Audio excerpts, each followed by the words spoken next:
Hi and welcome back to my channel. Today we are going to watch sort of the final part of the chapter of the Punic Wars. This is the third Punic War and it's by another channel that I've never seen before. It's Knowledgia or Knowledgia. I don't know how to say it, but this is their series of history of the Roman Empire, but this is their part 6 and it's about the third Punic War. Right? As you can see on the map here, Rome has taken a lot of territory from Carthage, and Numidia has also taken some, I think it's some parts of Carthage as well, because the Numidian prince in the Second Punic War, or the exiled prince helped the Romans, right? But Rome has the Iberian Peninsula, sort of half of it. I don't know if they have Greece. Maybe they have Greece. I don't know the color here, but I think they have Greece. Yeah. They have Sicily, an entire island now. Okay. So, original videos down below, and let's go.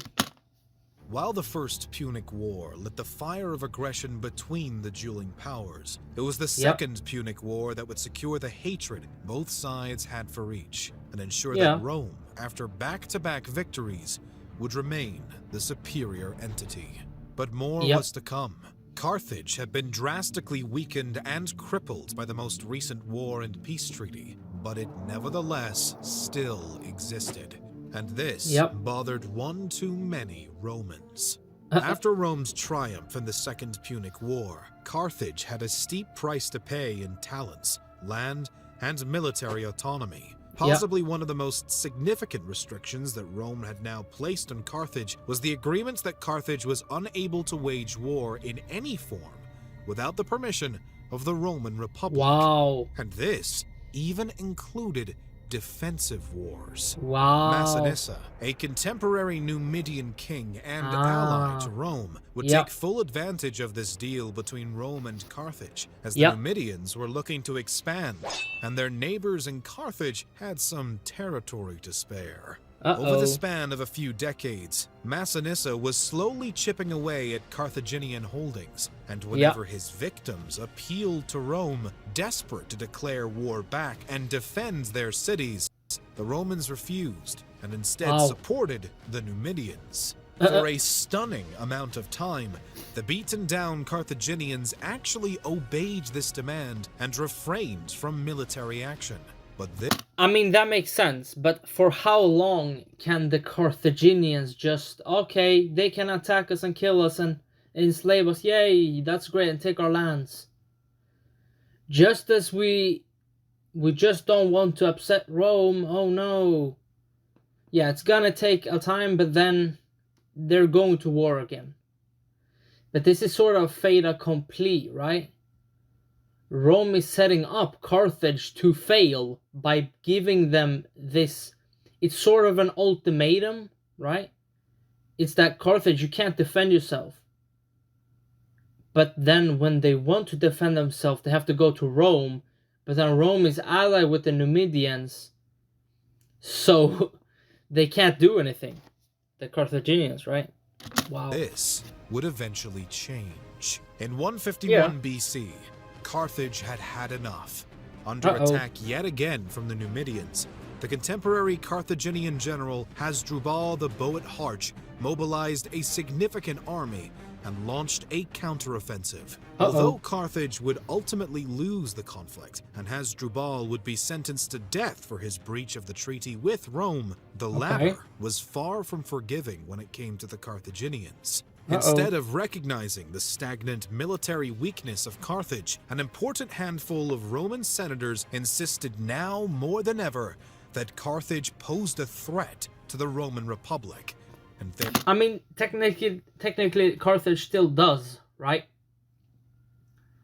But I think also Rome is seeing Numidia being a little too big maybe, so the Romans want to have a foothold in North Africa, maybe go and take Carthage while they're weak, and then they build up North Africa there to then maybe strike on Numidia.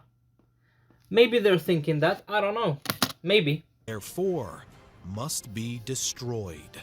No one knows exactly why the Senate soon decided that war with Carthage was best. Some attribute it to greed, others to the threat of commercial competition, or potentially even a fear of political rivalry. Theories abound, and none have been proven as fact, but we do know the opinions of a couple Roman senators who spared over the matter for some time. One, by the name of Scipio Nasica, argued that Carthage must remain intact. Even if weakened, the constant looming possibility of a threat from Carthage could be used by Roman officials to keep the Republic united and the people under better control. That's a great point. You have, instead of having internal conflict and getting into a civil war, you have an outside force that's your enemy that you can unite against. Even your political differences or whatever differences, you can unite against Carthage if the time comes. But if Carthage doesn't exist, then who is the outside threat, right? Like, who? Maybe that's why I'm saying they want to invade Carthage while they're weak, and then maybe, I don't know, invade or make Numidia the enemy so they can have an outside enemy. On the flip side, I don't know. and the eventual winning side, was Cato. Remembered for his strong anti-Carthage sentiments, Cato believed that Carthage must be destroyed, and the matter was that simple. With the indemnity paid off and its economy growing, Carthage had made itself appear even more threatening to those who wished to convince the Romans that it really was. And with the unapproved military action against the Numidians, the Carthaginians were nearly handing the Romans reasons to declare war. Still, there were attempts made by Carthage to de-escalate through diplomacy once word got out of the Roman senators' ambitions. It was too late for negotiations, though. Cato's faction had won the debate, and Rome knew what Rome wanted. The downfall of the Carthaginians. In 149 BC, a massive Roman army led by co-consuls Manius Manilius and Lucius Calpurnius Piso landed at the port city of Utica, not far from Carthage itself. It had already been decided by Rome that war was inevitable, but the Carthaginians were determined to save their city through diplomacy, and subsequently sent an embassy to meet with the Romans and make peace. I mean, that makes sense because their strategy against the Numidians was appeal to the Romans.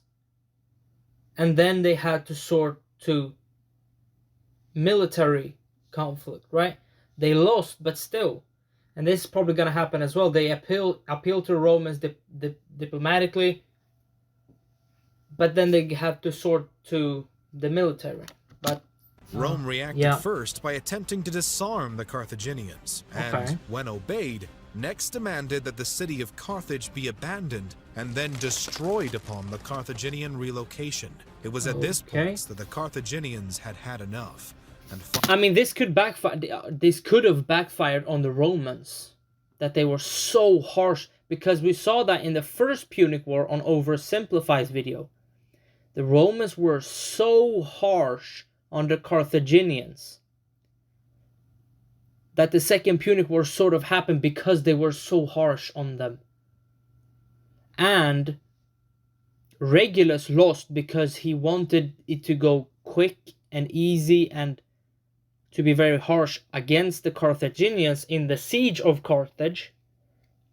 Or so he didn't have to have a siege of Carthage. He actually made them stronger and more united against Rome and won against Regulus. This could happen here. I don't know what's going to happen. This could happen here. This is very extreme things to say. I understand they want to get rid of Carthage, but are going to get rid of the city and then export all the people from Carthage and just replace them somewhere else. Like, Carthage is probably going to be much more united against the Romans here, but let's see. Finally understood that they only had one option left. Exactly. They must defend their city at all costs.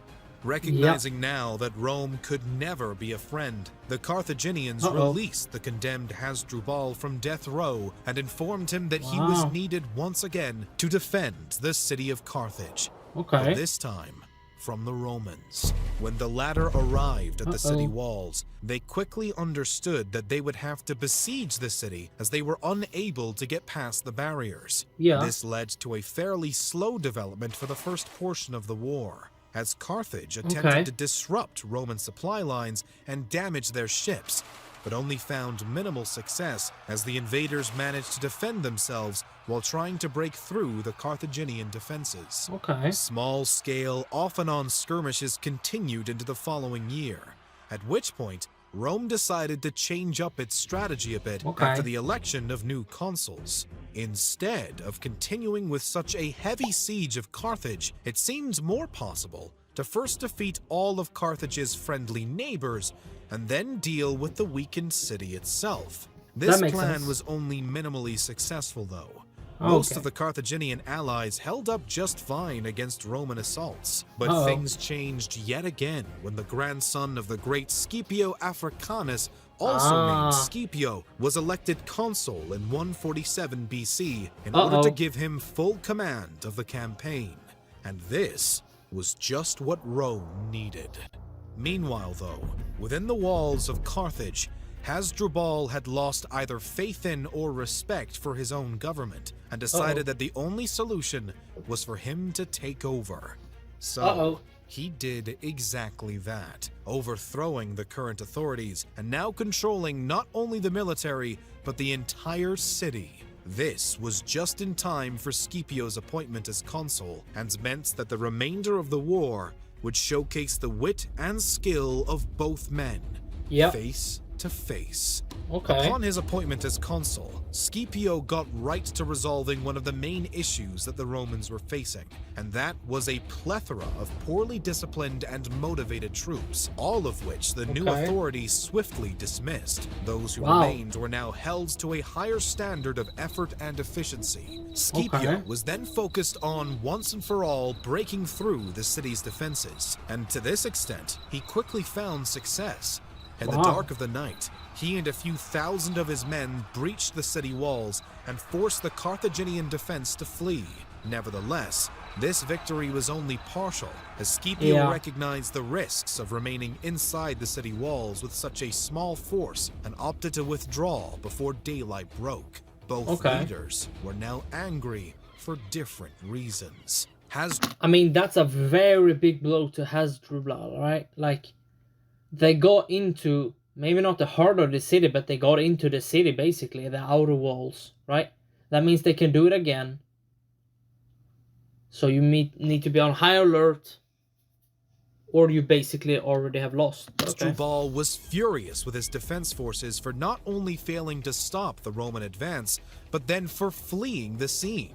On the other hand, Scipio was angry at the fact that Roman progress was still slow, and they had failed to cut off the supply of necessities by sea into Carthage. In a show of force, Hasdrubal put on a display of torturing his Roman prisoners of war, while Scipio tried to cut Carthage off from outside help.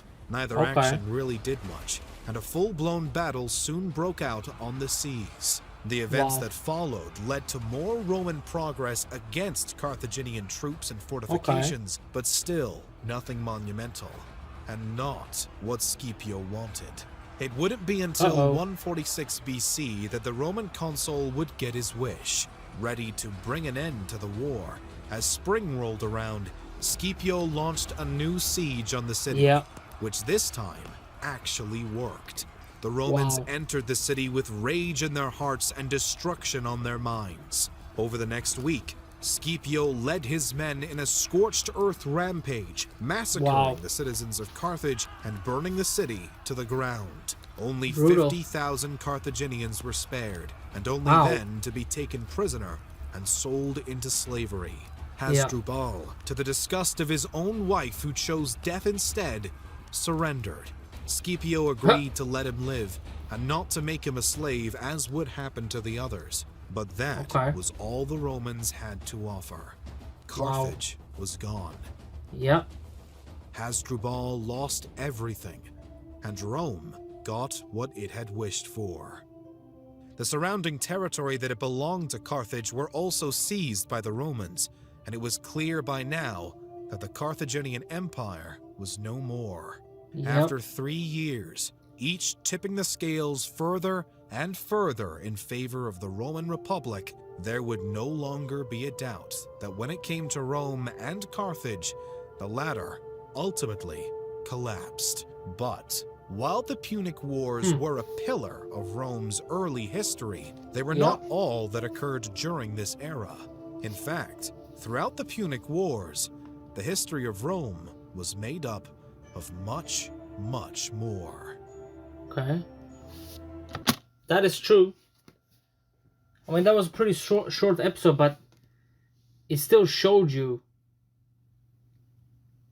there were sort of two sides in Rome of what to do with Carthage, right?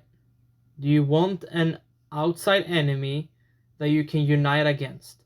Or do you just want to defeat your arch enemy once and for all? And they got the wish of destroying Carthage. I think they actually burned down Carthage and lay salt on it, right? Something like that. I don't know if it's true, but, you know, legend has it. Now I don't know what they're going to do with Numidia. It's pretty interesting to know. But this was a great episode of this, right? That finishes off the 3 Punic Wars. I've learned a lot. I hope you have too. Alright, I'll see you in the next video. Bye.